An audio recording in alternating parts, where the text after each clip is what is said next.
Om Bhagyantimandasya Gyananjana Shilakaya Chakshun Militam Dina Tasmai Shri Gurave Namaha Shri Chaitanya Manupastam Savanam Yanamutale Swayam Upakaranayam Nadanti Swavanantikam Namo Vishnupadaya Krishnaprasa Bhutale Srimate Bhaktivedanta Swami'nin Namane Namaste Saraswati Deve Govani Pachayane Nivashisha Shanyavadi Pasata Vishatarene Vanchakapa Tuivasa Vipasinivevata Paditana Pavanebhyo Vaishnavebhyo Namo Namaha Jai Shri Krishna Chaitanya Prabhu Nityananda Shri Advaita Gadadhar Shivasadi Gaura Bhaktavinda Hare Krishna, Krishna Krishna, Hare Hare, Hare Rama, Rama Rama, Hare Hare. So, welcome everybody to our Sunday program today. Let me just ask, is here anybody who I am meeting the first time today? Bugün ilk defa karşılaştığım kimse var mı burada acaba? Oh yeah, quite a few. Is there somebody who's coming the very first time to the center? İlk defa merkeze gelen kimse var mı acaba? Oh wow, amazing. So a special welcome to you. We are always happy to have new persons coming and visiting us. Oh, I guess you have to translate, right? Who's translating? Oh, I forget. Oh, she was translating, was she? Okay. Özellikle yeni gelenlere, ilk defa gelmiş olanlara da hoş geldiniz diyorum. Çünkü biz her zaman çok mutlu oluyoruz yeni misafirler geldiği zaman. Maybe I should very quickly introduce myself. Belki çok kısaca kendimi tanıtmalıyım. So my name is Devaki Devi Dasi. I'm originally from Germany. Benim ismim Devaki Devi Dasi. Orijinal olarak yani Almanya'dan geliyorum. But I haven't lived there for about 40 years. Ama yaklaşık 40 yıldır orada yaşamıyorum. I left Germany in 1984. 1984'te ayrıldım Almanya'dan. And I traveled the world looking for some higher purpose to life. Yaşamın daha yüksek bir amacını bulmak için dünyayı dolaştım. And then in Australia I met this Bhakti Yoga Society. Ve Avustralya'da sonra bu Bhakti Yoga topluluğuyla karşılaştım. Yes. And within a week I realized here I can find all the answers to my questions. Ve bir hafta içinde bütün sorularıma burada cevap bulabileceğimi fark ettim. Because I was always very inquisitive. Çünkü her zaman çok araştırıcıydım. Wondering why nice people are suffering. Bunu merak ediyordum yani neden iyi insanlar acı çekiyorlar diye. And what happens to people at the moment of death. Ve ölüm anında insanlara ne oluyor diye. All these questions which actually everyone should ask. Bu sorular aslında herkesin sorması gereken sorular. So I was deeply pondering over them and somehow I could not find satisfying answers. Bu soruların üzerine derin bir şekilde düşünüyordum ve bir şekilde beni tatmin eden cevaplar bulamamıştım. So, but then when I started reading Bhagavad Gita and other books, I found so many good answers. Ama sonra Bhagavad Gita'yı ve diğer kitapları okuduğumda birçok iyi cevap buldum. So, and then I lived for 4 years in the ashram in Australia. Sonra Avustralya'daki aşramda 4 yıl kadar yaşadım. So, and then I was also married for 10 years. Sonra 10 yıl boyunca evli kaldım. And in that time we established a temple, a center in the former Soviet Union, in Riga actually, in Latvia. Eski Sovyetler topluluğunda yani Riga'da, Letonya'da bir tapınak kurduk beraber. So, and for the last 23 years I've been basically living out of a suitcase. Ve son 23 yıldır da bir bavulda yaşıyorum. So I'm traveling in many parts of the world, giving lectures, retreats, seminars. Dünyanın birçok yerinde geziyorum, inzivalar yapıyorum, seminerler veriyorum. So, and this is the first time I'm visiting Turkey. Bu da benim Türkiye'ye ilk ziyaretim. And yes, I've had a very nice time here. Burada çok iyi zaman geçirdim. So, and on Tuesday I will be moving on. Ve salı günü de buradan ayrılacağım. Yes. So today I would like to speak a little bit about the topic of culture. Bugün kültür konusu üzerine biraz konuşmak istiyorum. What is culture? How does it come about? Kültür nedir? Nasıl ortaya çıkar? What effect does it have on our consciousness? Bilincimiz üzerine nasıl bir etkisi vardır? Because as we know, there is so many different cultures in the world. Biliyoruz ki dünyada birçok farklı kültür var. So there we have the Turkish culture with what are you eating, your preparations, falafel and whatever. Türkiye'de yediğimiz şeyler, falafel gibi. So, and then there's Italian culture with pizza and spaghetti. Sonra İtalyan kültürü var, pizza ve spagetti. And Russian culture with borscht and verenika. Sonra Ruslar var, borscht ve verenika. So, and South Indian culture, you know, we have so many different cultures in this world. Sonra Güney Hindistan'daki kültür ve bunun gibi birçok farklı kültür var dünyada. But basically there is only two main cultures we can find. Ama temel olarak bulabileceğimiz kültürler aslında iki tanedir. So there is spiritual culture and there is materialistic culture. Spiritüel kültür ve materyalist kültür. And actually in most countries we still find a bit of both. Ve çoğu ülkede her ikisini de buluyoruz. Especially here in Turkey actually. Özellikle burada Türkiye'de. There's quite a few elements of spiritual culture there. Burada Definitely. spiritüel kültürün birçok unsuru var kesinlikle. Yes.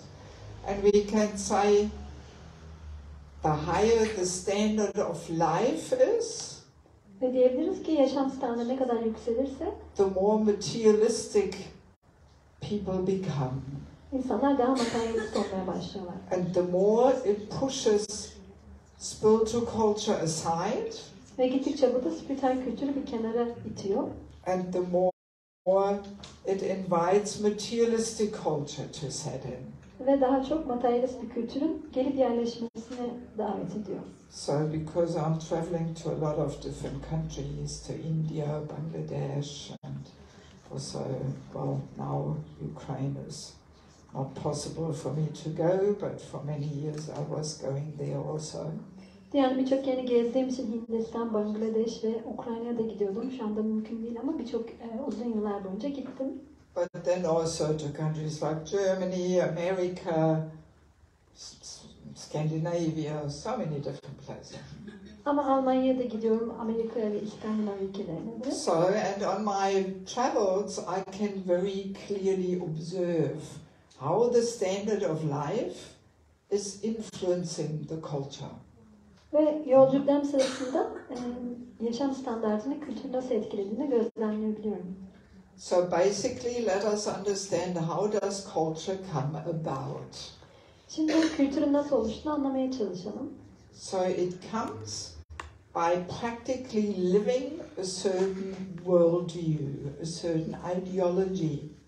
Belli bir dünya bakışını ve ideolojiyi yaşamakla ilgili bir kültür. Yes, a certain philosophy. Belli bir felsefeyi. So the practical application of a worldview forms the culture. Yani dünyaya bakış açısının aslında pratik uygulaması kültürü oluşturur. Yes, does that make sense? Yes? Bu anlamda geliyor mu? Yes? Not so much? Yes. And actually it's not only, the culture is not only coming about through living a certain worldview, but at the same time it propagates that certain worldview also. It reinforces it. Yani aslında kültür sadece belli bir dünya bakış açısını, yani dünyaya belli bir bakış açısını yaşamakla ilgili değildir. Aynı zamanda onu tekrar da aslında oluşturur. Yes. So culture has quite some influence on our consciousness. Kültürün bilincimiz üzerinde oldukça büyük bir etkisi vardır. It's not just some external thing or something. Yani bu sadece dışsal bir şey değildir. Yes, but it reflects our consciousness and it it reinforces that consciousness. O bizim bilincimizi yansıtır ve aynı zamanda bu bilincin oluşmasını da sağlar. Yes. So, and in the Bhagavad Gita 269, we have an interesting verse. Bhagavad Gita 2.69'da ilginç bir kıta var. Let us read that verse.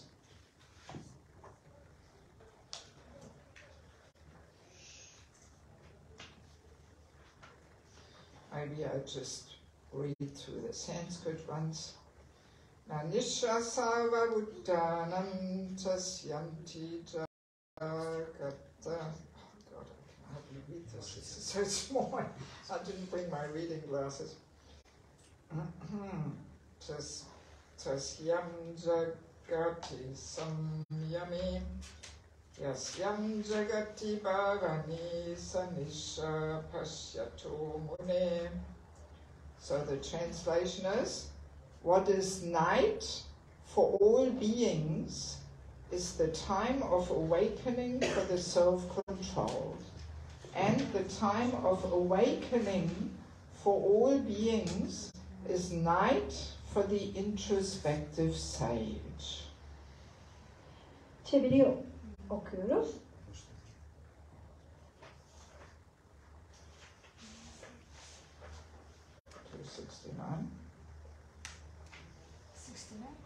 Gece bütün varlıklar için geceyken kendisini kontrol edebilen kişi için uyanış vaktidir. Ve bütün varlıklar için uyanış vakti ise kendini kontrol edebilen bilge kişi için gecedir. Does everybody understand Turkish here? Yes? Burada herkes Türkçe anlıyor mu? No, she's from Bulgaria. Who? Mataji, you are from Bulgaria. You don't understand. You understand Turkish? No. No. Only English. Okay, so then I will read the purport, because if everybody speaks Turkish, I would have saved the English, but since you don't understand, we'll read it. We'll read it sentence by sentence. Huh? There are two classes of intelligent men. İki çeşit zeki insan vardır. One is intelligent in material activities for sense gratification, and the other is introspective and awake to the cultivation of self-realization. Birisi duygu memnuniyeti bakımından maddi faaliyetlerde zekidir ve diğeri ise benliğini öğrenmek bakımından bilgi edinen ve kendi kendisini sınayan ayık kişidir. Try to read slowly and with emphasis. Right? Activities of the introspective sage or thoughtful man are night for persons materially absorbed. Kendisini sınayan bilgenin faaliyetleri düşünce içindeki veya maddeye batmış kişiler için gecedir. Materialistic persons remain asleep in such a night due to their ignorance of self-realization. Materyalist kişi benliğini tanıma konusundaki cehaleti yüzünden böyle bir gecede uyuyakalır. The introspective sage remains alert in the night of the materialistic man. Kendi kendisini sınayan bilge kişi ise materyalistlerin gecesi boyunca tetikte durur.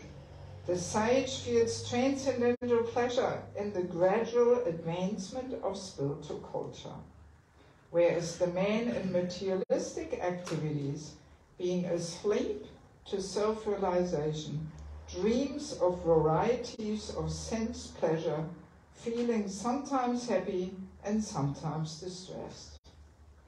Bilge kişi, Hang on, I haven't even finished yet. Distressed in his sleeping condition. Bilge kişi manevi kültüre sağlıkta ilerlemeden aşkın bir zevk duyarken maddi faaliyetlerin adamı benlik idraki bakımından uykudadır ve çeşitli duygusal zevkler düşlemekle meşguldür. The introspective man is always indifferent to materialistic happiness and distress. Bu uyku durumunda bazen mutluluğu bazen de rahatsızlığı deneyimler. Fakat kendi kendisini kontrol edebilen kişi maddi mutluluklara ve rahatsızlıklara karşı her zaman kayıtsız kalır. He goes on with his self-realization activities, undisturbed by material reactions. ve maddi tepkilerden rahatsız olmaksızın benliğini tanıma faaliyetlerine devam eder. Yeah, so this verse is basically explaining how material life, spiritual life, they are as different as day is from night. Bu kıtada maddi hayatla spiritüel hayatın nasıl geceyle gündüz gibi birbirinden farklı olduğundan bahsediliyor. And instead of day and night, we can also set other terms, other pairs of terms. Gece ve gündüz yerine başka kelimelerde kullanabiliriz. Day stands for knowledge, for reality. Gündüz aslında bilgi için veya gerçeklik için kullanılabilir. And night stands for ignorance and reality. Illusion. Yes. Gece de cehalet ve yanılsamadır. So we can say what is reality to the spiritualist may very well be illusion to the materialist. Spiritüalist için gerçek olan şey, materyalist kişi için bir illüzyon olabilir. Or what is knowledge to the materialist may very well be ignorance to the spiritualist. Ve materyalist için bilgi olan şey ise spiritüalist kişi için cehalet olabilir. Actually, I remember, this was about 20 years ago, or even longer, 22 years ago, I took my mother to India. Bunu hatırlıyorum da sanırım 20 yıl veya 22 yıl önceydi. Annemi Hindistan'a götürdüm. And one of her first realizations was, what is right in India is wrong in Germany. İlk fark ettiği şey de Hindistan'da doğru olan şey Almanya'da yanlış olduğuydu. So this is exactly, what this verse describes. Bu kıtada anlatılan şey de tam olarak bu. So in India, people eat with their hands. They mush the food, eat with their hands. This is really wrong in Germany. Hindistan'da insanlar elleriyle yemeği karıştırarak yiyorlar. Bu da Almanya'da tamamıyla yanlış olan bir şey. Or in India, people sit cross-legged on the floor like we are doing here. This is really wrong in Germany. Veya da Hindistan'da insanlar bağdaş kurarak oturuyorlar. Bu da Almanya'da tamamen yanlış olan bir şey. Yes, so, and I remember when I was living in our ashram there in Sydney in Australia. Ve hatırlıyorum Sydney'de, Avustralya'da aşramımızda yaşarken there this ashram was in the most degraded part of Sydney. Bu aşramın bulunduğu bölge Sydney'in en kötü bölgelerinden birisiydi. It was in the nightlife district. Gece hayatının sürdüğü bir bölgeydi. Surrounded by all the most degraded activities. Etrafta en düşük faaliyetler yapılıyordu. So, and our day starts pretty early. We start at 4:30 with our first meditations. Bizim de günümüz çok erken başlar. 4:30'da ilk dualarımızı etmeye başlarız. So it was really like that. When our day began, other people were going home or drunk, intoxicated. They were taking rest. Gerçekten biz uyandığımızda onlar eve gidiyor oluyorlardı tamamıyla sarhoş bir şekilde. And we usually like to take rest early in the evening. So when our day finishes, that's when they awake and they go out and they try to enjoy life. Ve biz akşamları genelde erken yatıyoruz. Bu saatte onların dışarı gidip eğlenmeye başladıkları saat oluyor. Yeah, so this day-night principle you could literally observe. Yani bu gece gündüz prensibini gerçekten gözlemleyebilirsiniz. Yes. Yeah, so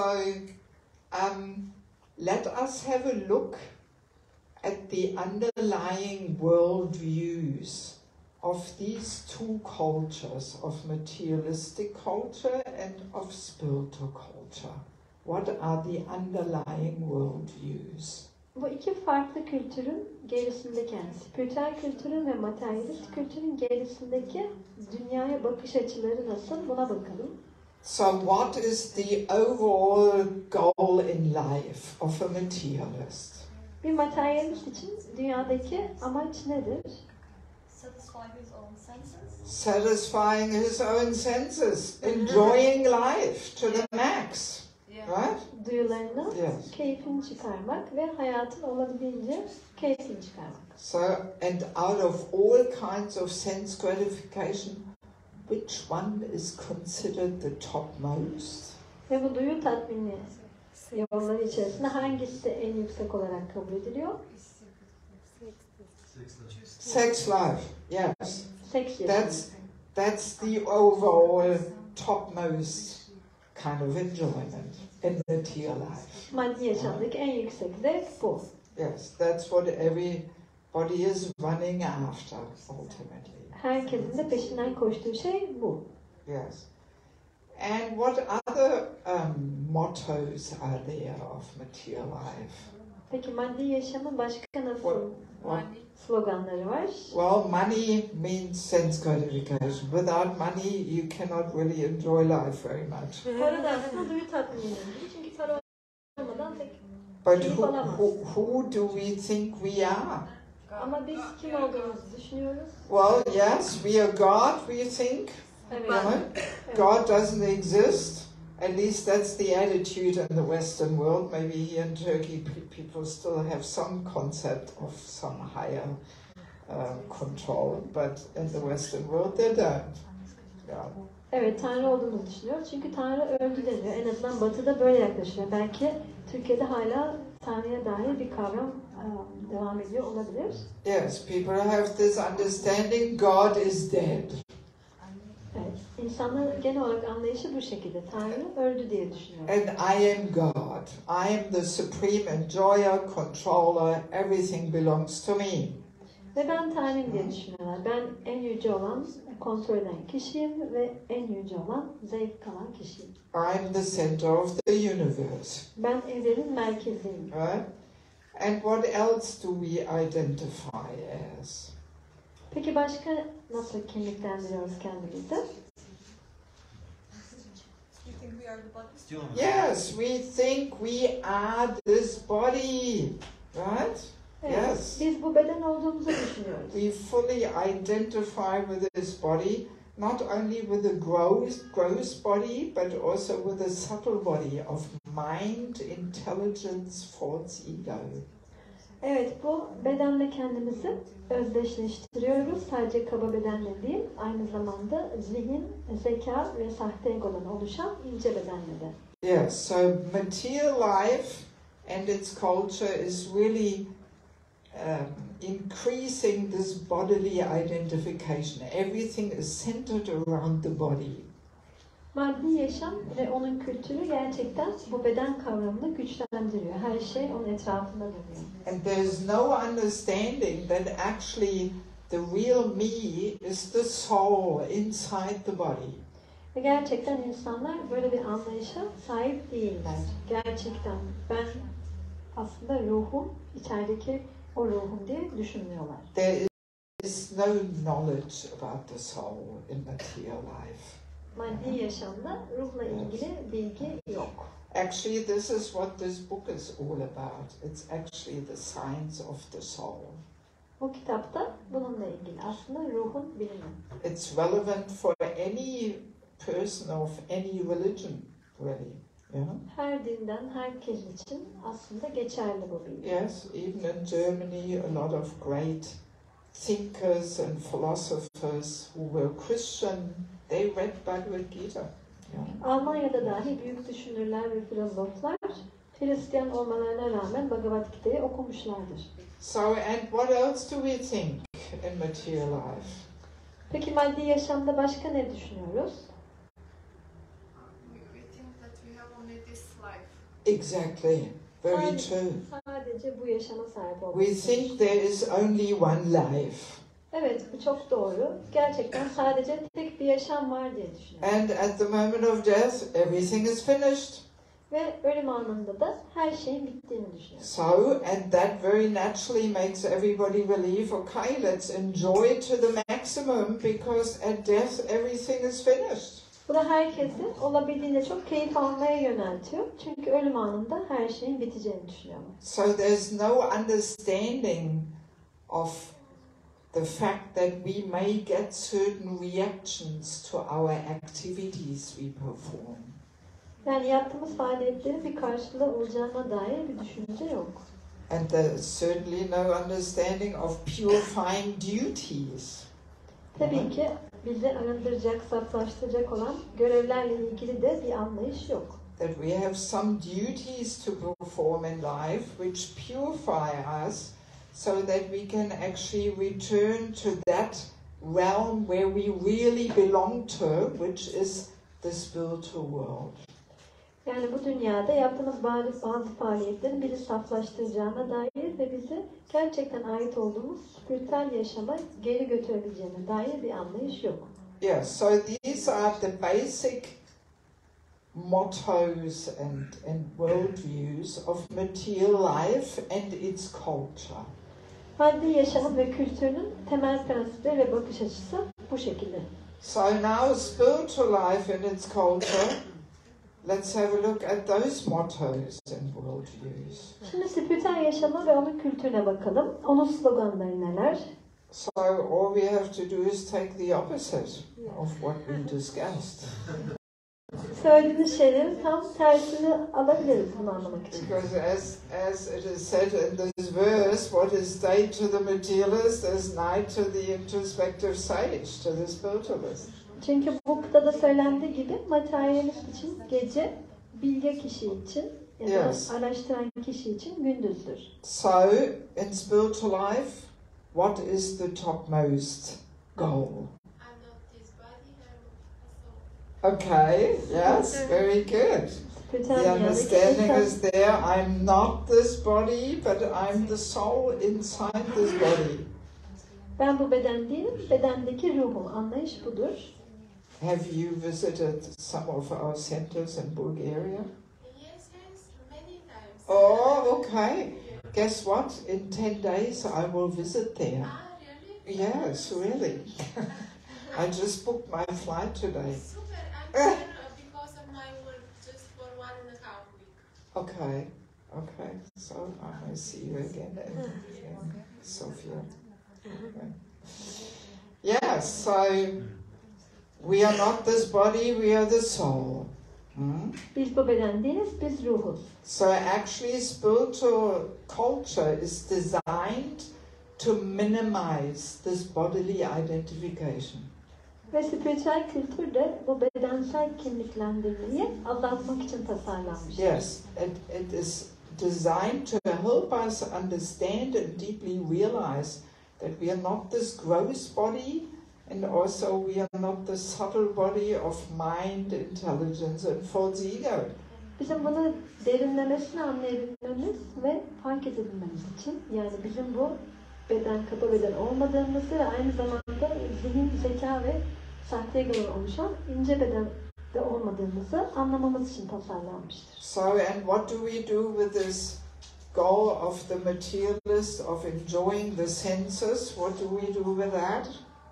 Peki bu materyalistlerin yani hayattaki amacı spiritüel olanlar için nasıldır? Yani So, hayattan keyif alma amacı. sense gratification, we try to subdue and reduce Bu duyu tatminini azaltmaya çalışırız. with the goal of developing a higher taste, a higher level of enjoyment. Daha actually. yüksek bir tad almak için ve daha yüksek bir keyif almak için bunu yapıyoruz. Yes, in the human form of life we can experience higher levels of joy which are not available in any other species of life, only human form of life. İnsan yaşamında diğer yaşam türleri için mümkün olmayan şekilde keyif almak mümkündür. Yes, and especially sex life we try to keep to bare minimum in order to develop a higher level of pleasure. Özellikle de seks yaşamına daha yüksek bir keyif almak için azaltmaya çalışırız. Yes, so once we develop the higher taste, we can more easily give up the lower taste. Daha yüksek bir tad geliştirdiğimizde kolaylıkla daha düşük olan bu tadı bırakabiliriz. But also to develop the higher taste, we do have to regulate the lower tastes. Ama daha yüksek olan bu zevki, tadı geliştirebilmek için de daha düşük olan bu zevki, tadı düzenlememiz gerekir. Yes, so and what else are the mottos of spiritual life? Peki spiritüel yaşamın diğer sloganları nelerdir? That we are not God, but we are servant of God. Biz Tanrı değiliz ama Tanrı'nın hizmetkarıyız. Yes, eternal, loving, insignificant servant. Ebedi olan, aşk dolu olan ve önemsiz olan hizmetkarlar. And what else? Ve başka? What else did we say in regards to material life? Which Maddi we yaşamla haven't ilgili ne mentioned söylemiştik yet? başka? Yeah, so there are many lives. There's not only one life. Ve tek bir yaşam yoktur. Birçok farklı yaşam, birçok birbirini takip eden yaşam vardır. Because the soul is eternal, and at the moment of death, the soul simply moves to another existence. Çünkü ruh ebedidir ve ölüm anında bir diğer varoluşa doğru bir geçiş yapar. So, and that brings in that topic of the fact that we get some reaction, some karma for our activities we perform. Bu da yaptığımız faaliyetlerin sonucunda bir tepki alacağımız, yani bir karma yaratacağımız düşüncesini ortaya çıkıyor. And they determine our future existence. Ve bunlar da bizim sonraki varoluşlarımızı belirleyecektir. So that means we have to take responsibility for our activities, right? Bu da faaliyetlerimiz için sorumluluk almamız gerektiği anlamında. Whereas if we think there's only one life, then no need to be responsible for anything. Then we can just do as we like. Ama eğer tek bir yaşamımız varsa sorumluluk almamıza da gerek yoktur. İstediğimiz gibi davranabiliriz. Because everything is finished anyway at the moment of death. Çünkü ölüm anında nasılsa her şey sona erecektir. It's actually a very convenient worldview in order to perform all kinds of horrible and sinful activities. Aslında son derece korkunç ve günahkar faaliyetler yani ortaya koymak için çok uygun bir bakış açısıdır bu. Yeah, so, collecting these underlying worldviews makes it very clear how materialist, spiritualist like day and night.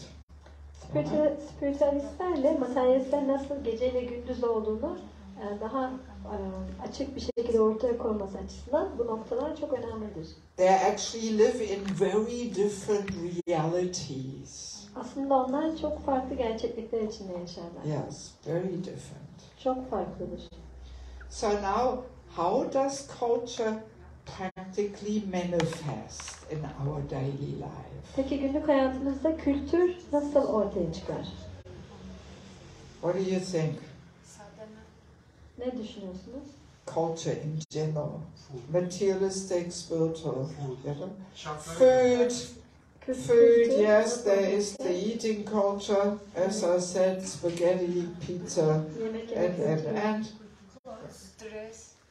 fashion is a very prominent part of culture. How do we dress, right? Giyinme şekli, Yes. yani moda, behavior. Relationship.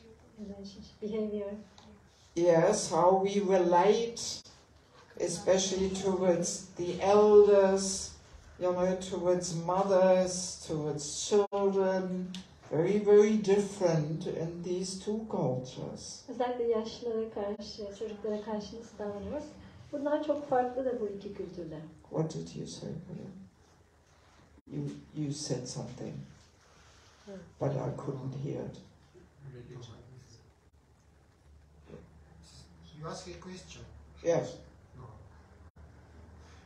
No problem. I simply thought you wanted to say an answer, but I didn't let you speak. No problem. Artistic culture, like art. Yes, also Sanat, art. evet. It's true. And spiritual culture, art usually is centered around glorifying God. That's actually how art came about, you know. Spiritüel kültürde sanat Tanrı'yı yüceltmekle ilgilidir. Ve aslında sanatın ortaya çıkışı da bu şekilde olmuştur. Yes, but in materialistic culture, the artists glorify themselves instead of God. Ama materyalist kültürde sanat insanın kendini yüceltmesi şeklindedir. Evet. Tanrı'yı değil. So what else? What about hairstyle? Also part of fashion, O da bir. which is very much connected with the culture. Hmm? Bu saç tarzı da yani modanın bir parçasıdır. Onunla bağlantılıdır. And what about music? Peki müzik? We all like to have a little bit of music in our life. Hepimiz hayatımızda biraz müzik olsun isteriz. So what kind of music do we invite into our life? Very different, materialist, spiritualist. Nasıl bir müziği hayatımıza dahil ediyoruz ya da çağırıyoruz? Bu materyalistler için ve spiritüel olanlar için çok farklıdır. Or how do we spend our recreation, our free time?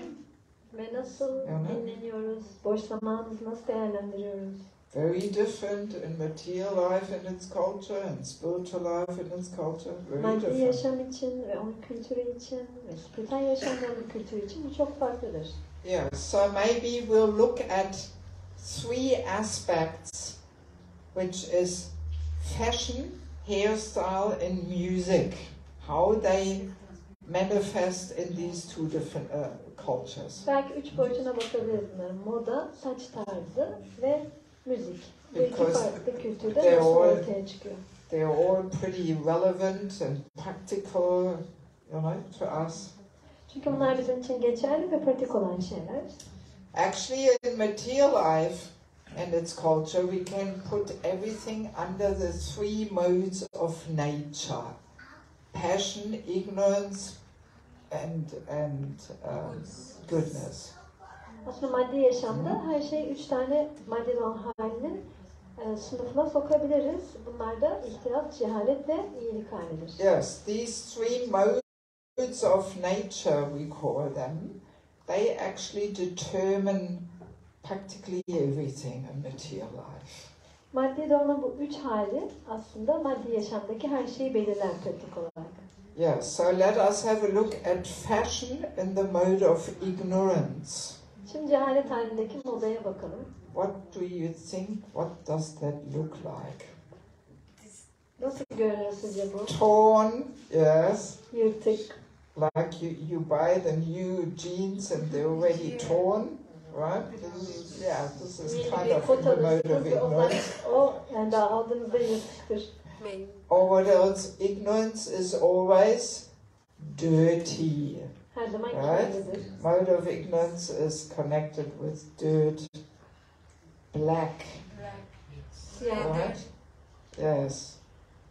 What else? Overly revealing. Ignorance? Revealing. No. Çirkin. You step up ahead of us. Ignorance is not so revealing.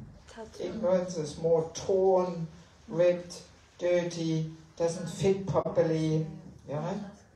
Peki yani iyi bir şekilde üstümüze oturmayan şeyler, yırtık şeyler ya da kirli şeyler daha çok cehaletle ilgili. Yes, like Bu çok kendini teşhir eden şeyler farklı bir konu. the pants that are so low, you know, they go to the knees, and when you bend over, your backside shows, you know, that's mode of ignorance. Yani çok küçük belli pantolonlar gibi eğilince arka tarafınız görünür. Yes. So then, fashion in the mode of passion, even rhymes. What's that?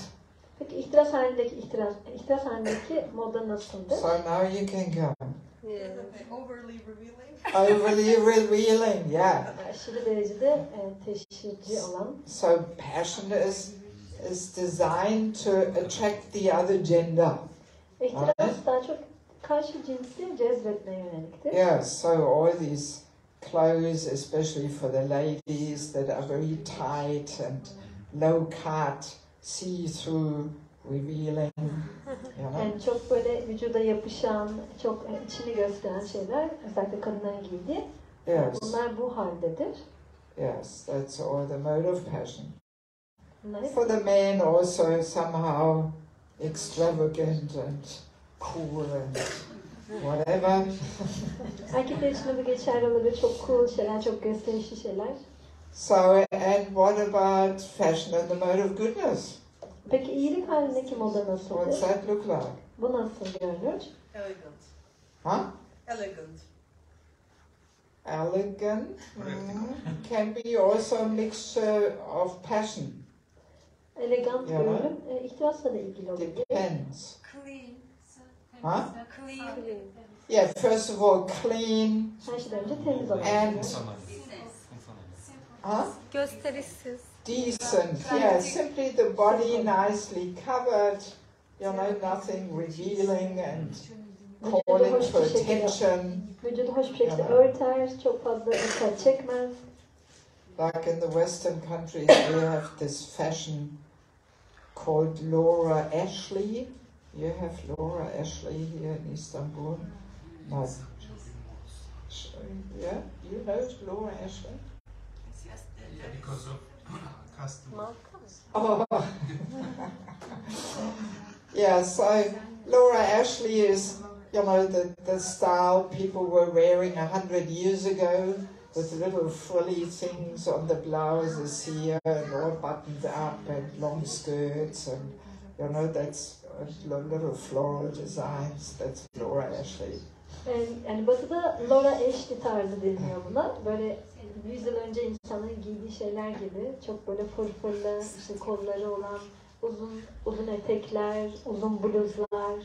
Yeah, so it's simply, you know, that the body is nicely covered, long skirts and nothing revealing and calling for attention. Like Yani that. vücudun hoş bir şekilde örtüldüğü kıyafetler bunlar. Yani uzun bir etek, uzun kollu kıyafetler ve vücudu teşhir eden hiçbir şey yok.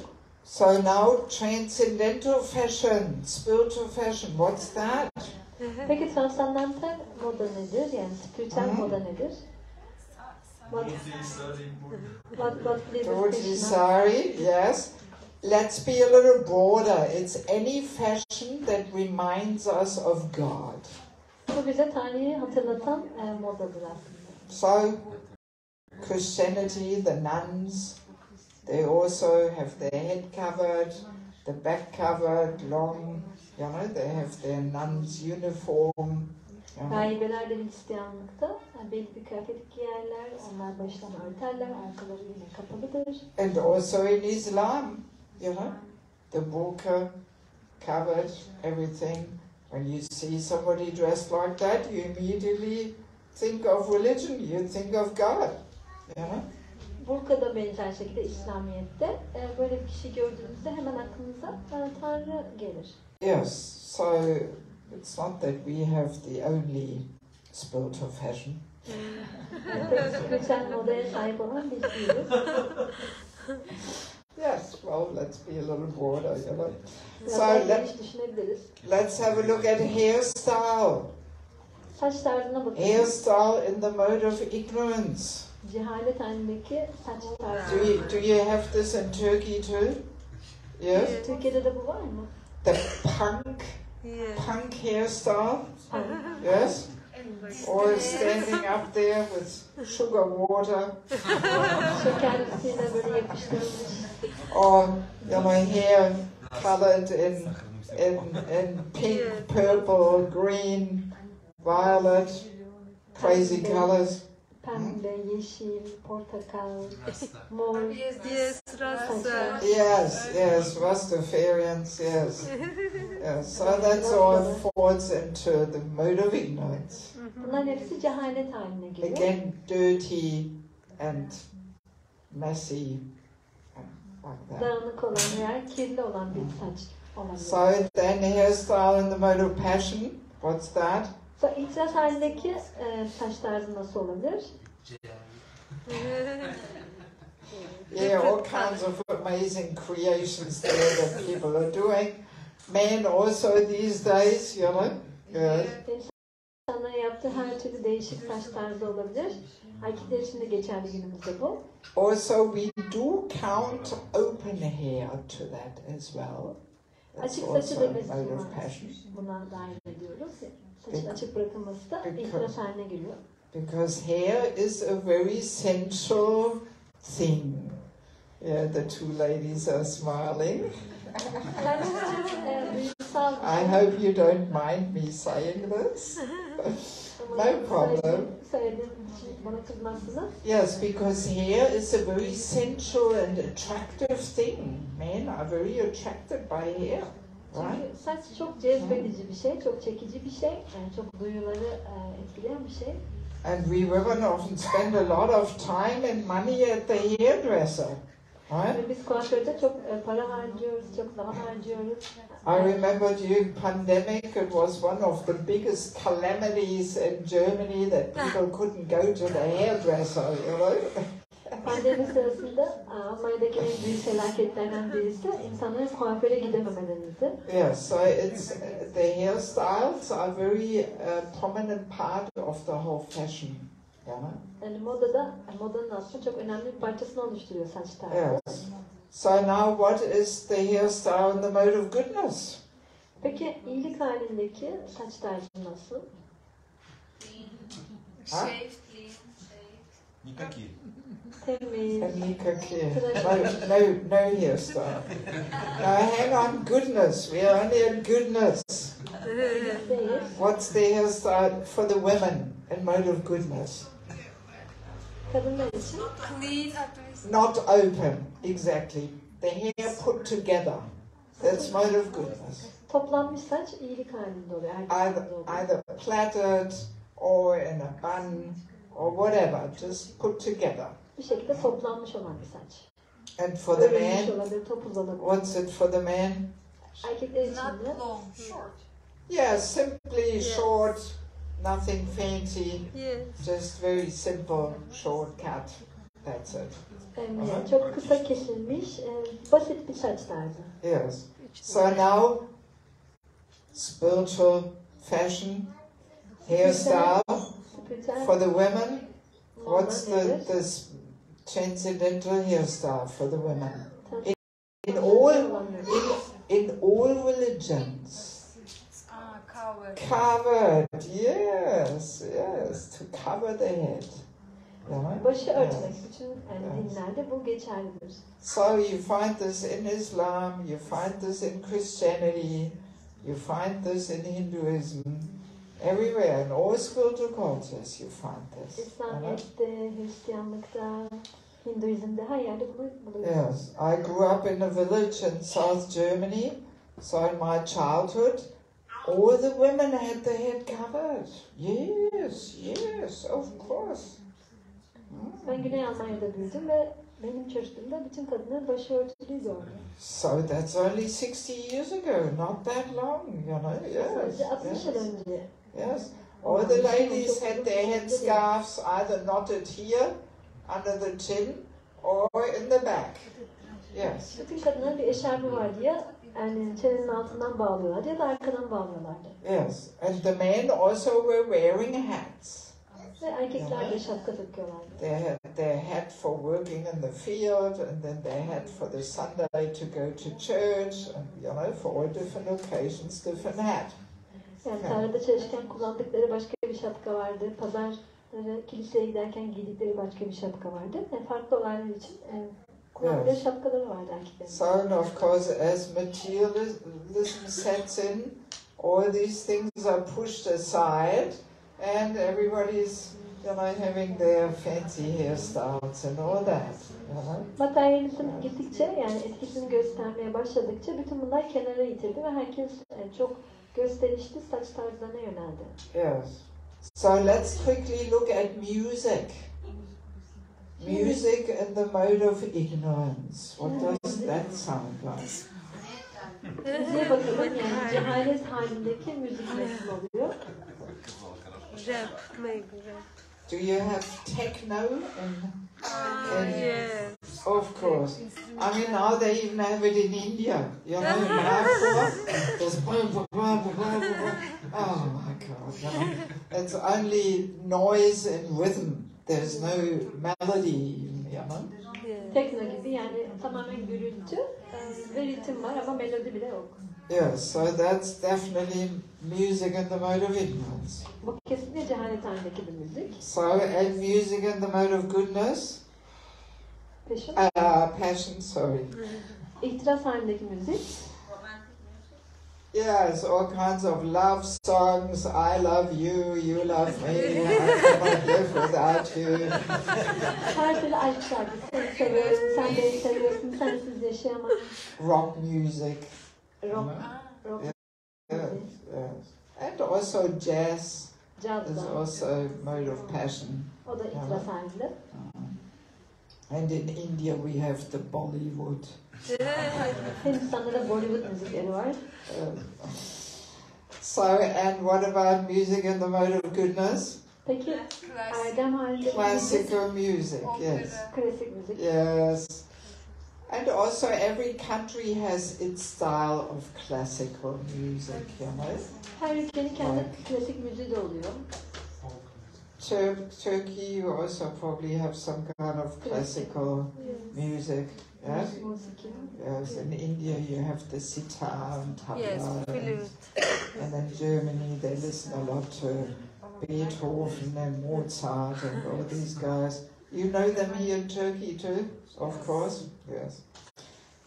Okay. Yani Hindistan'da tabla var, klasik bazı Hint çalgıları var. Almanya'da da Beethoven, Mozart gibi besteciler var.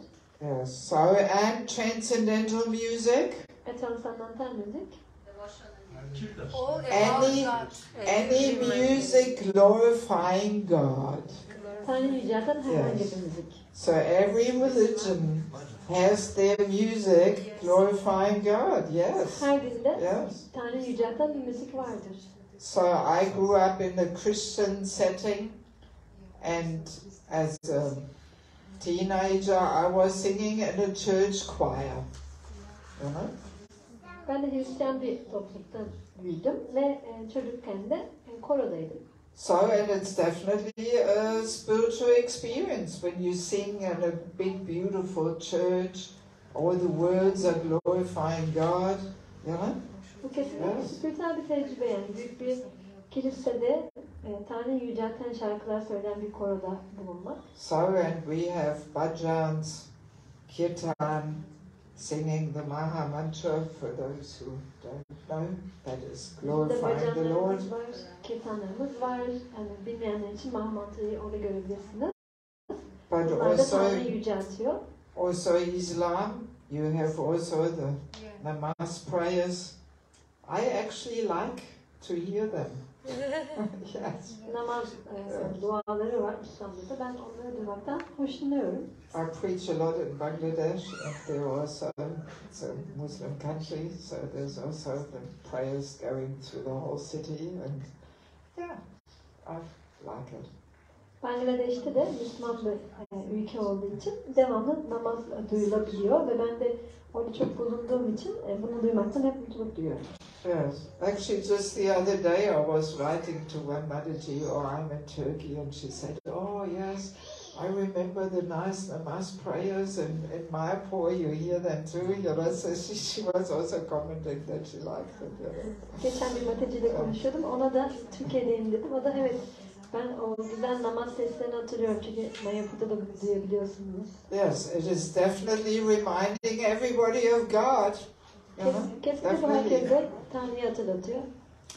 Yeah, so like that we can see, you know, how we can put everything in these categories in material life under ignorance, passion, goodness, and in spiritual culture, transcendental. Yani bu şekilde aslında maddi kültürde her şeyi maddelerin hallerinin sınıflarına koyabiliriz. Yani bu şekilde ayırt edebiliriz.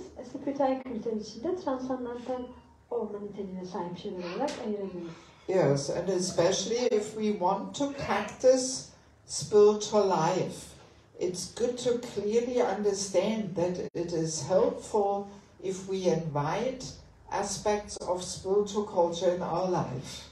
Eğer spiritüel bir pratikte bulunmak istiyorsak, spiritüel kültürün unsurlarını hayatımıza dahil etmek iyi olacaktır. Yeah, so we have to be very careful not to, you know, kick out all these aspects in the name of progress and leading a modern life. İlerleme düşüncesiyle veya modern bir yaşama düşüncesiyle bütün bu unsurları hayatımızda itmemeye gayret etmeliyiz. Yes, because they definitely have some influence in our consciousness. Çünkü bunların kesinlikle bizim bilincimiz üzerinde bir etkisi var. Like the way we dress has definitely an influence on our consciousness. Yani giyinme tarzımızın kesinlikle bilincimiz üzerinde bir etkisi var. Yes. So if we dress in a very revealing way, that feeds some lustful desires in us, actually. Çok kendini gösterir bir şekilde giyinirsek, bu da bizim şehvetli bazı arzular geliştirmemize neden olacak. Yes, it's all pretty subtle, but it is factual. Yani bu oldukça ince bir düzeyde gerçekleşir ama bu doğrudur. Also interesting to understand that this day-night principle actually accompanies us through so many different aspects of devotional life. Ve bu gece gündüz prensipleri aslında adanma yaşamının birçok boyutunda bizi takip eder. We can almost say what is success for a materialist may very well be not so supportive in spiritual life. Bir materyalist için başarı olarak addettiği şey, spiritüel yaşam için çok iyi bir şey olmayabilir. And the qualities we are striving for in spiritual life, they're usually not what people aspire for in material life. Ve spiritüel yaşamda elde etmeye çalıştığımız nitelikler de maddi yaşamdaki kişilerin ulaşmaya çalıştığı şeyler değildir. For example, the quality of tolerance. Örneğin hoşgörülü olma niteliği, To be tolerant. hoşgörü göstermek. This is considered to be a very important quality in spiritual practice. Bu spiritüel pratikte çok önemli bir nitelik olarak görülür. Actually, tolerance is like a criteria to measure a person's spiritual strength and advancement, and how tolerant a person can be. Aslında hoşgörü bir kişinin spiritüel ilerleyişinin ve gelişmişliğinin bir ölçütüdür. Ne kadar güce sahip olduğunu bu şekilde anlayabilirsiniz. But for materialists, tolerance is a weakness, right? Ama materyalist Yes. hoş görmek bir zayıflıktır. It means you cannot stand up for yourself and defend yourself and fight for your right. Bu sizin ayağa kalkıp kendiniz için savaşamadığınız. So what is the topmost in spiritual practice? It's like a perverted reflection.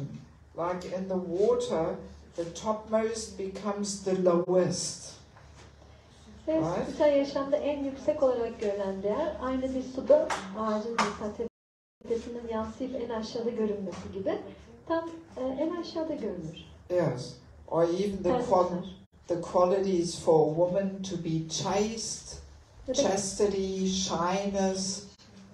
Ya da kadınların sadık olma, utangaç olma özelliği.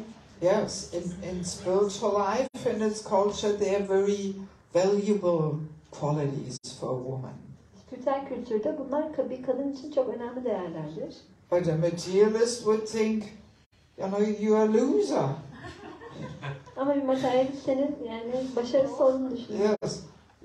People would think, you have a problem. You have to go to a psychiatrist and learn how to show off and so on.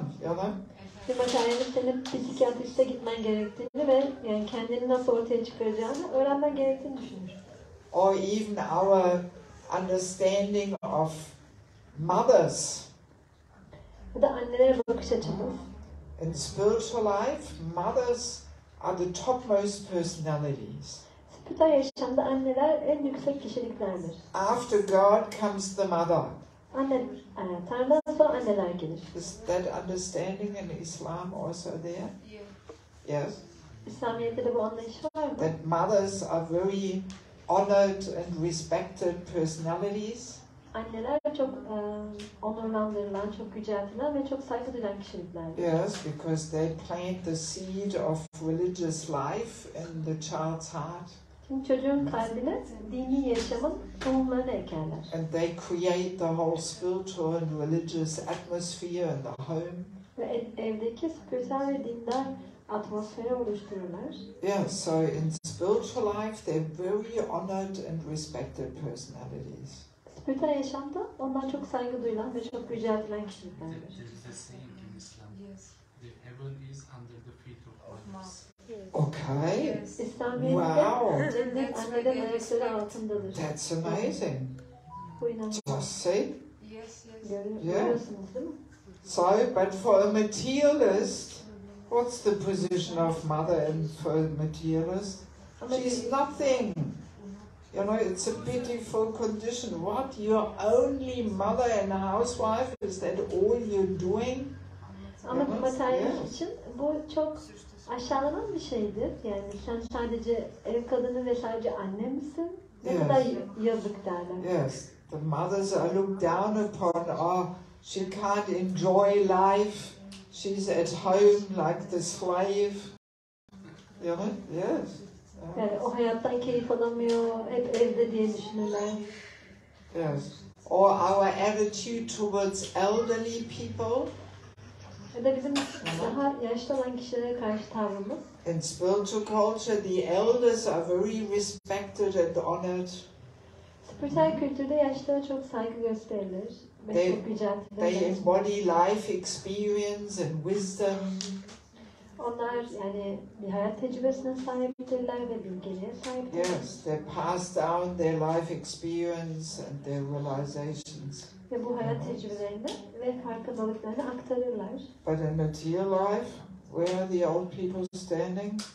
Ama maddi yaşamda They're yaşlılara seen bakış as a açısı nasıldır? they're seen as a burden. Onlar bir yük olarak You know, görülür. pushed aside into the old people's home. Kenara itilirler, yani yaşlılar evine gönderirler. Yes, yes. They're neglected and seen as a troublesome burden. Yani sıkıntı verici bir yük olarak görülürler ve göz ardı edilirler. Yeah, so there we see that this day-night principle is accompanying us through all different aspects of life. Yeah. Yani bu aslında gece gündüz ilkesi hayatın birçok farklı boyutu için uygulanabilir yani. Geçerlidir. So let me see if we have any questions about this. Yes? What is the difference between spiritual life and spiritual culture and Vedic culture? Okay. Spiritüel kültür ve Vedik kültür arasındaki fark nedir? Well, I usually like to use the term spiritual culture and not so much Vedic culture. Ben genelde spiritüel kültür terimini kullanmayı tercih ediyorum. Vedik kültür terimini çok kullanmıyorum. Because a great part of Vedic culture is actually not so spiritual. Çünkü Vedik kültürün büyük bir kısmı aslında o kadar da spiritüel değil. It's rather materialistic. Daha çok materyalistik. Yes. You know, all kinds of rituals and things we perform just to get some pious, happy life in this material world. That's pretty material. You know? Bu yaşamda yani iyi bir konum elde etmek için yapılan ritüeller, bütün bu ayinler, onlar aslında oldukça materyalisttir. And also spiritual life or spiritual culture simply makes it a little broader towards other religions. Ve spiritüel kültür dediğimizde bu biraz daha genişletiyor ve diğer dinleri de kapsar bir hale geliyor. And when we compare the religions, as we already did a little bit here, we can see that we find the same principles in all religions actually. Ve dinleri karşılaştırdığımızda ki biraz önce bunu biraz yaptık bir oranda, yani aynı ilkelerin var olduğunu görüyoruz. Yes, whereas when we only talk about Vedic culture, it can easily come across that it's a little exclusive and that we think we are the only ones who have some, you know, valuable culture or something. Ama Vedik kültür dediğimizde bu biraz dışlayıcı bir hale geliyor ve bir değere sahip olan tek kültürün kendimizin kültürü olduğunu düşünmemize neden olabilir. Yes, and I mean really the Vedas is such a vast body of literature. And only a very small part is actually discussing about Krishna and our relationship to the Lord.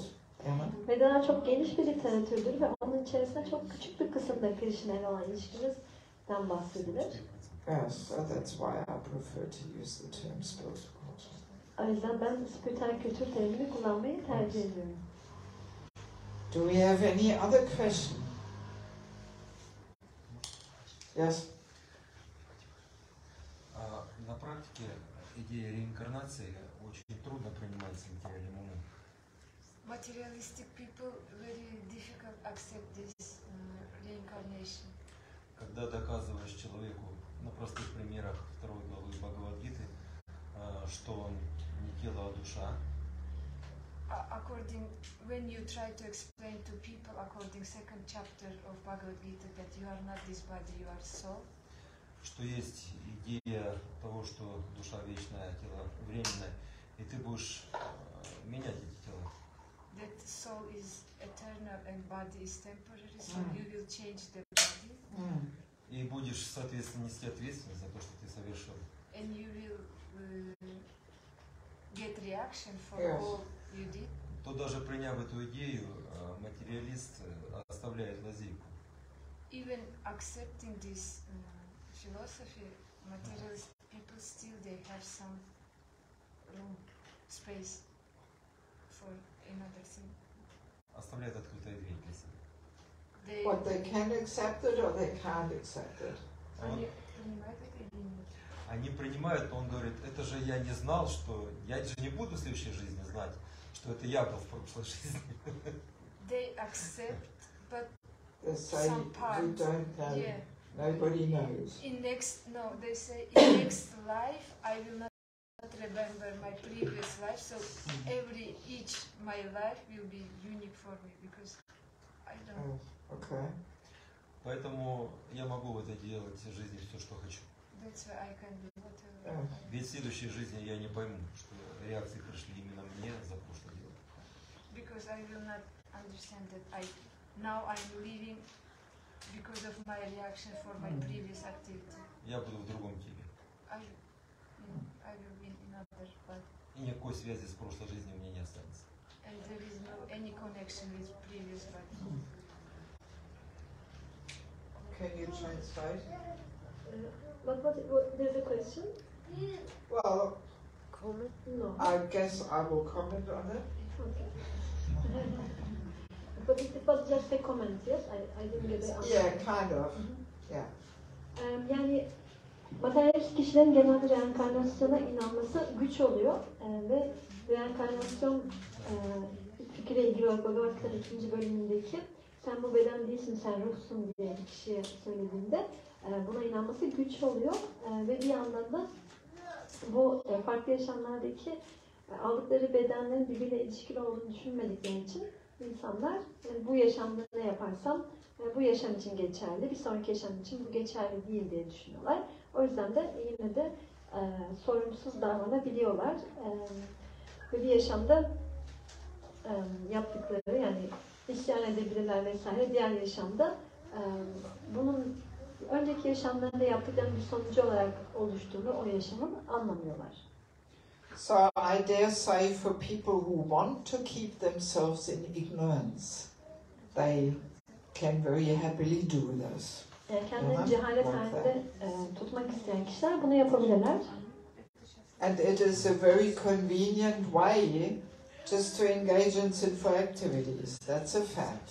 Ve bu da yani günahkar faaliyetlerde bulunmak için çok iyi bir yol olabilir, çok uygun, elverişli bir yol olabilir. But at the same time, you know, it is becoming more and more evident to many people who are a little inquisitive that there is a previous life. Ama araştırıcı olan kişiler için de bu gittikçe daha açık bir hale geliyor ki önceki bir yaşamları var insanların. Yes, meanwhile there's so many reports where people remember their previous life. You know? Önceki yaşamlarını hatırlayan insanlarla ilgili birçok raporlar ortaya çıkıyor. Yes. Actually, many years ago I saw some documentary which had nothing to do with Krishna consciousness or something. Yani biz geçen yıllarda bir belgeselle karşılaştık. Krishna bilimine hiç ilgisi yoktu bunun. And it was in Australia. They took 3 housewives from the street and put them under hypnosis. Avustralya'dan 3 tane ev hanımından alıp onları hipnoza sokmuşlar. And under hypnosis they remembered their previous life. Ve hipnoz altında önceki yaşamlarını hatırlayabilmişler. And especially one case was really striking. Ve bunların içinde bir tanesi çok çarpıcıydı. Because under hypnosis she could speak an old French dialect. Çünkü hipnoz altında eski bir Fransız aksanıyla konuşabiliyormuş. And in this life she had never left Australia and she never learned French. Ve bu yaşamda hiç Avustralya'dan ayrılmamış bir kişiydi ve hiç Fransızca da öğrenmemişti. And under hypnosis she even remembered her name and the town where she lived. Ve hipnoz altındayken kendi ismini ve yaşadığı yerin ismini de hatırlayabilmişti. So and then this person who did this whole experiment, he researched and he found in France her name in some old book there. You know? Yes. Ve bu belgeseli yapan kişi de sonradan bu kişiyi araştırıp Fransa'da gerçekten bahsettiği yerde onunla ilgili bir kitapta adının geçtiğini görmüş. And then it was shown in the documentary how they had traveled together to France and found this village. Ve sonra belgeselde nasıl birlikte Fransa'ya yolculuk ettiklerini gösteriyordu ve o şehri buluyorlardı yaşadığı yeri. And then they found in the forest the ruins of her former house where she lived in her previous life. Ve sonra ormanda önceki yaşamında yaşadığı evin kalıntılarını da bulmuşlardı. And when she was there, she was completely overwhelmed and broke down crying, you know, because she remembered, yeah, that's the place where I lived in my previous life. You know? Ve oraya vardığında da tamamıyla duygusal olarak büyük bir sarsıntı geçirmiş. Çünkü gerçekten yaşadığım yer burasıydı demiş ve ağlıyormuş. Yeah, so I mean there's plenty of such kind of stories. Bunun gibi birçok hikaye var. So if people want to know, there is so much access to definite proof. You know? Yani insanlar bilmek isterlerse bunun gibi kanıtlara aslında kolaylıkla ulaşabilirler. Yes, and also people having some amazing talents at young age, which goes back to their previous life. They're some pianist or whatever, you know, and they learned all that in previous life, undoubtedly.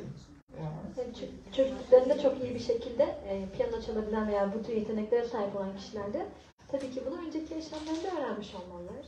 Yeah, so I would say especially in these modern days, you know, there's a lot of access to these kind of reports and proofs. If people are interested, if they want to know, you know. Özellikle modern zamanlarda bu tür haberlere ve bu tür kanıtlara ulaşmak çok daha kolay eğer insanlar bunu bilmek isterlerse. Yes, and in many circles it's becoming more and more a common understanding that there is not only one life. Birçok çevrede de bu gittikçe daha anlaşılır bir hale geliyor, yani tek bir yaşam olmadığı kabul ediliyor. Of course, for people who want to stick their head in the sand and be in ignorance, okay, they can take that path, no problem. Tabii ki bazıları kafalarını kuma sokup yani cehalet içinde kalmayı tercih edebilirler. Bu da problem değil. Yes. Yes. You wanted to say something? No. Most of the friends I have, for example, from university, are not so materialistic. For example, they know that looking for happiness in this world is useless, but they are also, they have heard so many theories and they haven't seen anyone in Islam that they really look up to, that really touch their heart, so they are somewhere in the middle. They believe in God, but they don't follow everything, so it's a mix. So I wanted to ask, from this discussion about spiritual culture, what can I take to them? What do you think? What you can give them? Yes, yes. Such people. Üniversitedeki arkadaşlarım o kadar materyalist değillerdi ama aynı zamanda da İslam içerisinde, yani Müslümanlar içinde böyle örnek olarak kendilerini alabilecekleri bir kişiyle karşılaşmadıkları için İslamiyet'i de tam olarak pratik etmiyorlardı. Benim onlara verebileceğim şey bu spiritüel kültür içerisinde ne olabilir? Yani biraz karmaşık bir yaşam sürüyorlar, yani karışık. Well, usually the first thing what we give to people is prasadam. İnsanlara vereceğim şey prasadam. Can't go wrong with that. Bununla bir yanlış yapmak mümkün değil. For those who maybe don't know what is prasadam, we will take this later here. This is our delicious vegetarian sanctified food. Prasadam'ın ne olduğunu bilmeyenler için programın sonunda sunacağız. Bu bizim vejetaryen çok lezzetli olan ve kutsanmış olan yiyeceklerimiz. Yes, so there's a special power in prasadam. Ve bu prasadam'da da özel bir güç oluyor. Yes, because it is cooked with love and devotion and offered spiritualized with some mantras. Çünkü sevgiyle, yani aşkla ve adanmayla pişiriliyor ve sonra sunuluyor ve bu şekilde de spiritüelleşmiş oluyor. And it is simply uplifting to the consciousness. Doesn't matter from which religious background we come from. You know? Ve bilinç için her zaman bunun yükseltici bir etkisi oluyor. Hangi dini geçmişe sahip olursak olalım. Yes, and I mean, some little books or something is also helpful. You know? Bazı kitaplar da yardımcı olabilir. Where people find some answers to questions. Eğer sorularına bu kitaplarla cevap bulabilirlerse. Yes. I mean, that's also what happened to me, you know. I could not find the answers in Christianity which I was looking for. Benim için de bu geçerli oldu. Yani ben aradığım soruların cevaplarını Hristiyanlıkta bulamamıştım. So, and then when I read Bhagavad Gita, Science of Self-Realization, I found immediately so many answers. Bhagavad Gita'yı ve benlik idraki bilimini okuduğumda birçok cevabı bir anda bulmuş oldum. Yes. Yes. I want to ask you about sari. Sari looks very beautiful and attracting man and not like fully covered. Depends how we wear it. Yeah, usually if we take standard choli, sari, yeah, some part still can be visible. So and it attracting opposite. Translate. Sari ile ilgili benim sorum. Sari aslında oldukça güzel bir kıyafetle cezbediyor. Yani ve tamamen vücudu örtmüyor aslında. Eğer klasik bir şekilde giyersek çoliyle. Maybe the way we wear the saris in the Western world, you know, can be a little revealing. But if we wear it properly, you know, I mean, in India, Bangladesh, the ladies, they have the back, it's all covered right up to the choli. It's not all bare there in the middle and all that.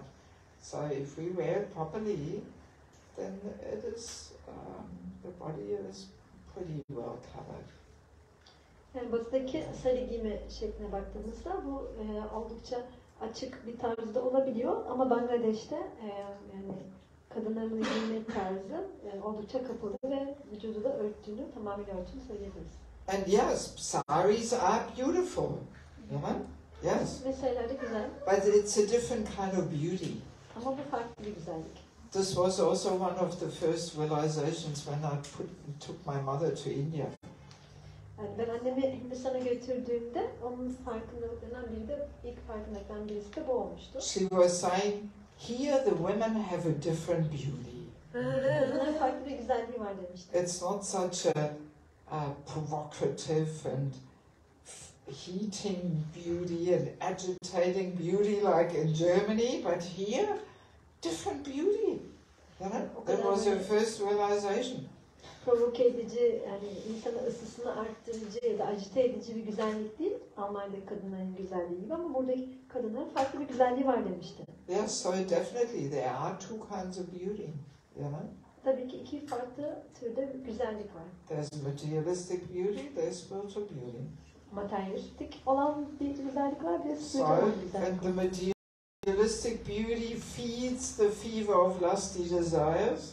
Ve materyalistik olan güzellik bu şehvetli arzuların ateşini besliyor.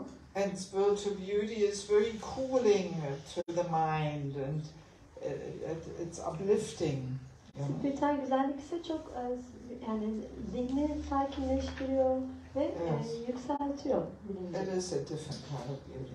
Bu farklı bir türde güzellik. How fast shall we go? Shall we finish? Nearly 5:30. There was one more hand up. Somebody had one more question. Başka sorusu olan var mı? No? Okay, Maybe I can ask. if you want. Yes. Last question. So in modern daily life, it is very difficult to talk about this kind of spiritual things because people are not eager to accept all or this concept. I mean, the God-centered concept. So, although, for example, in Istanbul we don't have such a way to propagate or to explain people. But although we don't do that, so sometimes I see that people are coming, but they are not attracted to this culture. So do you think what is the do you know the reason behind it, or how can we attract people? Okay, translate. Genelde insanlar bu tür spiritüel kültüre ya da tanrı merkezli bir yaşama çok çekim duymuyorlar. Yani buraya gelen kişiler için de bu geçerli oluyor bazen. Biz nasıl onları buna cezbedebiliriz? What makes you think that people are not interested? I mean, there's so many people who are interested.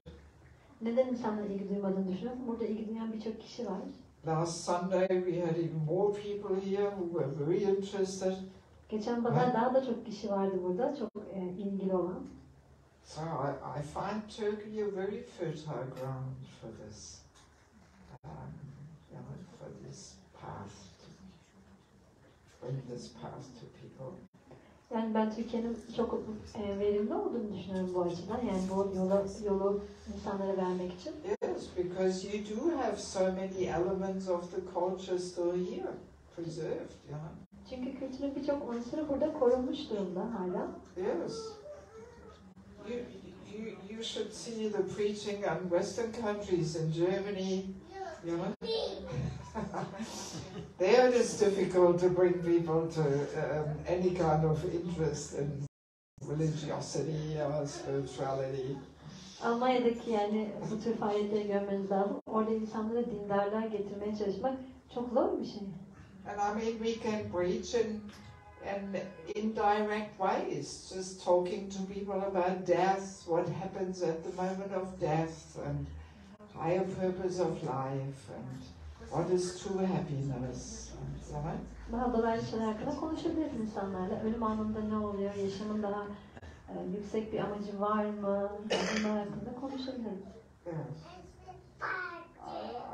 I don't agree that this is so difficult here and people are not interested. So many nice people are here. Ben buna katılmıyorum. Yani burada bunun çok zor olduğu düşüncesine veya insanların bununla ilgilenmediği düşüncesine. Burada çok hoş insanlar var. Yes. So Krishna consciousness is attractive. Krishna bilinci çekici. Yes, if we present it nicely and cook nice prasad.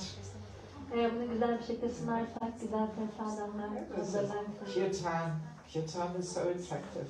Kirtan kendisi çok cezbedici bir şey. And also here in Turkey people become more and more interested in yoga, meditation.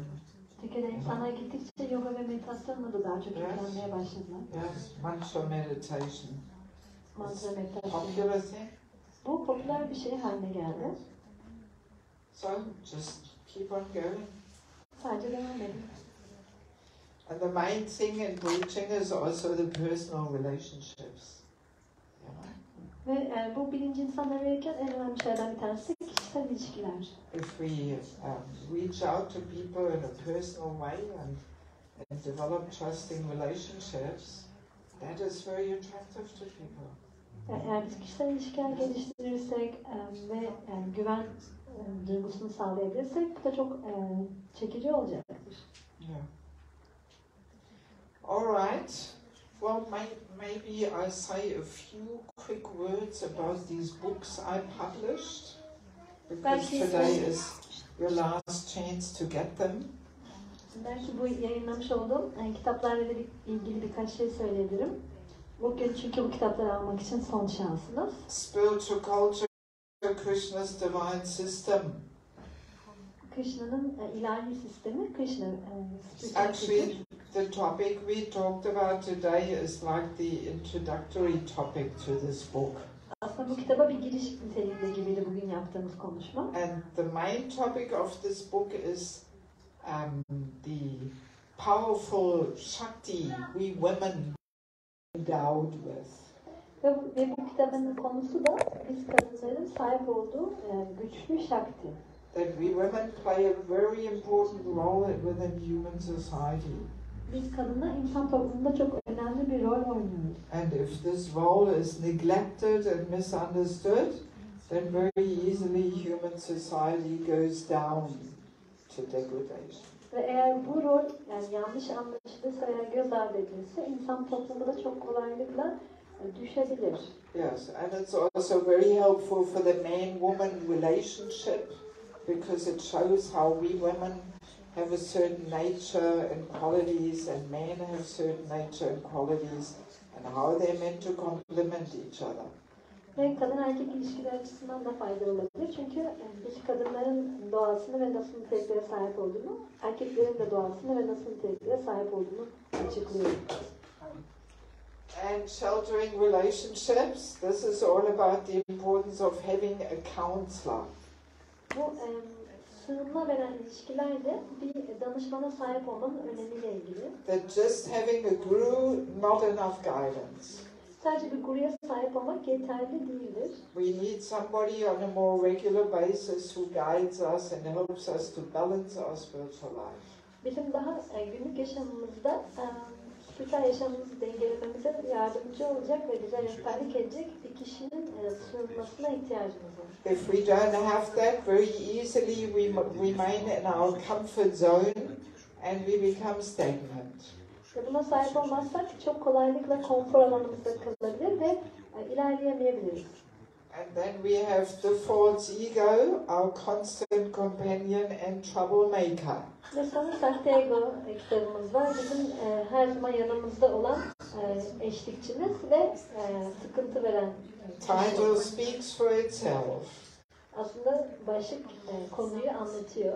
False ego very subtle and it gets into our ways and creates our miseries. Sahte ego çok ince bir düzeydedir ve bizim hayatımızda birçok probleme neden olur. And there is also a chapter about chanting the holy name, how we are meant to chant. Ve kutsal isimleri zikretmekle de ilgili bir bölüm var. Nasıl bunu yapmalıyız? Bundan bahsediyor. And then last but not least, entering the Grihastha ashram. Ve sonuncu ama daha gerisi de var. Grihastha ashramına girmek. Yes, how to do it, how better not to do it. Nasıl yapmalıyız bunu, nasıl yapmamalıyız? Yeah, so very helpful for people who are in a position to help others to find a compatible partner. Yani kendilerine uyumlu bir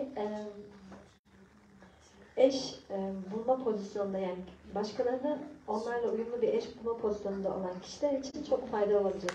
And also for those who are already married, you may be married, but maybe you have not entered the Grihastha ashram yet. Yani evli olanlar için de bu geçerli olur. Çünkü belki evli olabilirsiniz ama Grihastha ashramına henüz girmemiş olabilirsiniz. Yeah, so all these topics are very relevant and are connected to the practical application of our philosophy. Bunlar hepsi çok geçerli bu konular bizim için ve bizim felsefemizin pratik uygulamasıyla ilgili olan şeyler. So if you would like to get any of these books, these two are 120 liras, not euros. Bu iki kitap almak isterseniz 120 lira, euro değil. Each, 120 each. İkisi de 120. And these two are 140 each. Bu iki kitap da 140 TL. False ego a little more heavy. Sahte ego biraz daha ağır. So if you are interested in getting any books, then you can come to me after the final kirtan. Yani kirtan bittikten sonra eğer kitap almak isterseniz bana gelebilirsiniz. And also, since this is my last program I'm giving here for this visit, I want to thank you very much for your association, for your hospitality.